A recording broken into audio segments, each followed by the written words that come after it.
자, 사방가족 여러분, 이번 사건 저희가 이제 세 번째 전해드리게 되는데 저희가 또 준비한 이유가 있습니다. 저희가 말씀드렸다시피 지난 9월 28일 밤 서울 압구정에서 골목에서 벌어졌던 제시 일행의 어떤 미성년자 팬에 대한 폭행. 자, 이거 관련해서 새로운 영상을 저희가 제보를 받아서 구했습니다. 또 그리고 지금 오리무중인 상태인 그 폭행 직접적인 가해자, 그 가해자에 대한 아주 결정적인 또 제보를 받았습니다. 자, 그걸 전해드려야 되는데 지금 어젯밤이었습니다. 폭행 당시 상황. 저희가 원래 전해드렸던 영상은 뒤에서 찍은 영상이었거든요. CCTV 영상. 자, 그런데 오늘 저희가 소개해드릴 영상은 정면에서 촬영된 CCTV죠.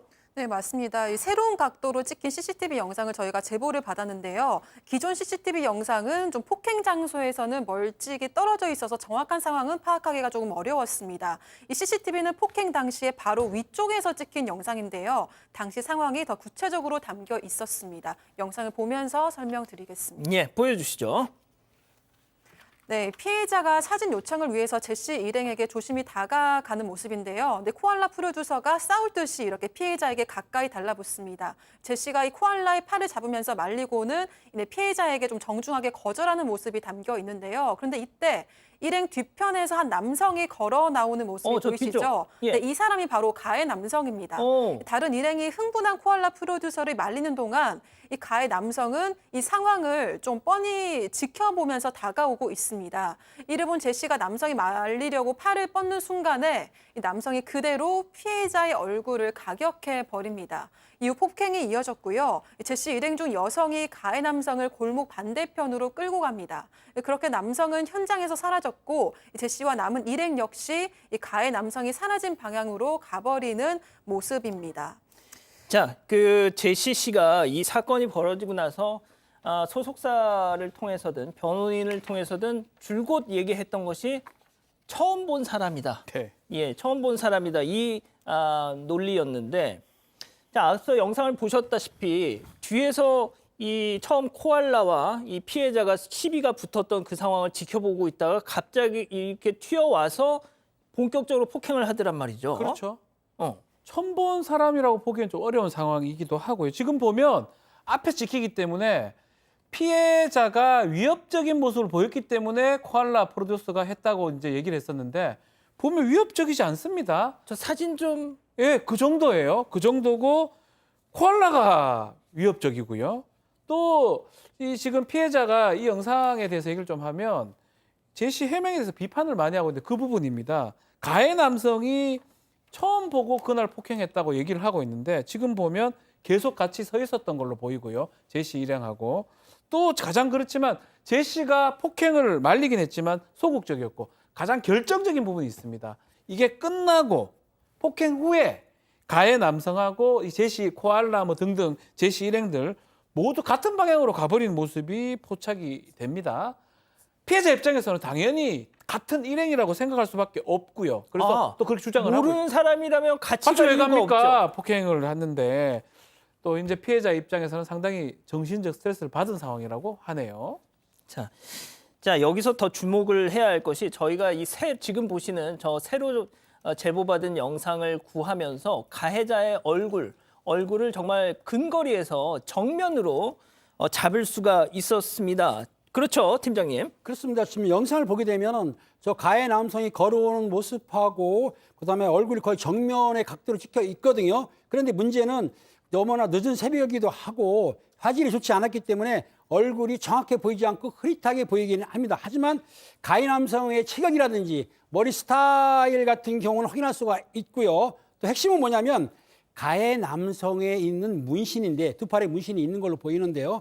가해 남성이 두 팔에 문신이 손목까지 와 있단 말입니다. 그런데 문신들은 또 할 수 있지만은 각 문신의 특징이 있기 때문에 이 범인을 특정하는데 문신만 정확히 파악하게 되면은 확실한 범인을 추정할 수는 있다고 보여집니다. 자, 저는 이 가해 남성의 얼굴을 확인했습니다. 그리고 저희가 이 보도를 하면서 제시와 그 일행에 대한 제보가 계속 쏟아지고 있는데요. 그 제보들 가운데 이 가해 남성으로 추정된다면서 사진을 보내온 제보가 있었습니다. 자, 그래서 저희가 방금 보신 그 영상 속 가해자의 얼굴과 제보로 온 의심 인물의 사진을 비교해 봤는데 교수님, 저는 개인적으로는 좀 비슷해 네. 보이더라고요. 네. 한 익명의 제보자가 보내주신 가해 남성의 사진을 봤을 때 저희가 CCTV에 나온 남성과 이제 상당히 비슷하다는 생각이 좀 들었어요. 그러니까 체격도 비슷하고 팔에 있는 문신도 그렇고 또 머리 스타일도 상당히 유사했습니다. 지금 이제 보실 수 있는 저 사진인데요. 저 사진은 폭행 사건 3일 전에 그 CCTV 속에 있는 제시 일행이 있잖아요. 예. 그 일행에 한 여자가 있는데 그 여자와 같이 찍은 사진이었어요. 그래서 저 가해 남성으로 추정되는 사람의 SNS를 또 가서 이제 정면 사진을 또 보게 되었습니다. 그러니까 상당히 비슷하다, 유사하다라는 판단이 들었어요. 다만 CCTV 영상이 좀 흐리기 때문에 100% 확신을 할 수가 없는 상황이었습니다. 이 사진을 피해자에게도 보여주었어요. 그래서 가해 남성이 맞는지를 물어보니까 예. 피해자는 그날 좀 정신이 없어서 확실하지는 않지만 비슷한 것 같다라고 얘기를 했습니다.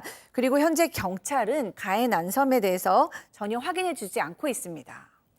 자, 지금까지는 말이죠. 저도 그렇고 저희 제작진도 그렇고 그냥 눈대중으로 비슷한 것 같다. 뭐 이 정도였잖아요. 저희가 그래서 영상 전문가에게 직접 앞서 보신 그 두 사람 동일 인물로 볼 수 있는 건지 문의를 했습니다. 이런 답변을 받았습니다. 체크포인트 짚어보죠. 자, 84% 유사성. 전문가에게 직접 들어보시죠. 저한테 주신 영상 자체가 화질이 좀 저하되어 있는 영상이에요. 이번에 윤곽선이 또렷하게 나와 있지는 않거든요. 그래도 일부는 눈, 코, 입, 귀 같은 특정 얼굴 안면은 있기 때문에 그걸 통해서 인공지능으로 안면 대조 실험을 한 거거든요. 샘플 수가 적어서 이제 84%라고 하는 수치가 큰 의미가 있다라고 단언해서 얘기할 수는 없고, 다만 유사한 얼굴형 또는 유사한 생김새를 가지고 있는 인물이다 정도까지는 돼요. 자, 일단 황민구 법영상분석연구소 소장이 84%라는 네. 수치를 제시를 했는데, 자, 일단 제가 전언을 하자면 유사한 얼굴형, 유사한 생김새를 가지고 인물이다. 네. 그 정도로 보면 될 것 같습니다. 그러니까 100%는 아니라는 거예요. 알 수는 없다라고 보는 게 맞고, 눈이라든지 코라든지 귀라든지 이런 것들이 AI 인공지능을 통해서 두 가지를 비교해 보면 84% 정도 유사하기 때문에 같을 수도 있다라고 추정할 수 있던 그런 부분이고, 사실은 화면 화질이 상당히 흐립니다. 다른 어떤 영상이라든지 다른 샘플이 있어야지만이 더 확인이 가능하고, 지금 단계에서는 한 84% 정도라고 이렇게 보는 게 맞는 것 같고, 단언컨대 100%는 아니다, 이 말씀을 드려야 될 것 같습니다. 자, 그리고 저는 개인적으로 앞서 보신 그 제보받은 사진 속 인물이 그 영상 속 인물과 동일 인물일 수 있다라고 저 개인적으로는 믿는 이유가 뭐냐면요. 저 오른쪽에 있는 저희가 제보받은 저 사람의 인스타 계정을 저희가 봤더니 트라이어드 오브 타이완이라고 돼 있습니다. 대만계 미국인이더라고요. 자, 그런데 저 사건이 벌어지고 제시 측에서 뭐라고 했느냐? 도망간 사람 중국인이다라고 했습니다. 자, 트라이어드가 삼화폐입니다. 중화권 마피아 있지 않습니까? 삼화폐. 그리고 온몸에 문신이 돼 있고요. 자, 그런 거를 하나하나 조각을 맞춰보면 뭔가 좀 비슷한 부분이 많더라고요. 자, 하지만 어디까지나 추정이라는 말씀 드리고요. 이건 또 경찰이 확인을 해야 할 부분이겠죠. 그리고 무엇보다 폭행 가해자는 지금 한국에 없다. 이미 출국을 했다. 지금 이런 상황이기 때문에 강남경찰서에서는 내국인이 외국인에게 폭행당한 사건이니만큼 엄정히 수사하겠다, 이런 얘기를 한 상황입니다.